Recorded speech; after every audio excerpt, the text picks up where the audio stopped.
ପହିଲି ବର୍ଷାର ମିଠା ମିଠା ସୁଗନ୍ଧ ପରି ଶିଶୁର ଶୈଶବ।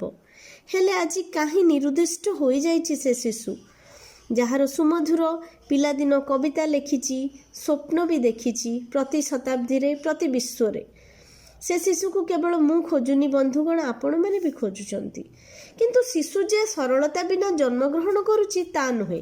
କିନ୍ତୁ ଆଜିର ଏ ଯେଉଁ ଯାନ୍ତ୍ରିକ ଜୀବନଶୈଳୀ ଜନ୍ମ ହେଲା ପରଦିନ ଠାରୁ ତା ମୁଣ୍ଡ ଉପରେ ବୋଝ ଢାଳି ଦେଉଛି। ବାପା ମାଙ୍କର ସ୍ୱପ୍ନକୁ ପୂରଣ କରିବାକୁ ଯାଇ ବଳି ପଡ଼ିଯାଉଛି ତାର ସରଳ ଶୈଶବ। ସ୍କୁଲର ପାଠପଢ଼ା, ହୋମ୍ ଟାସ୍କ ଭିତରେ ସେ ବାଟ ବଣା ହେଇଯାଉଛି।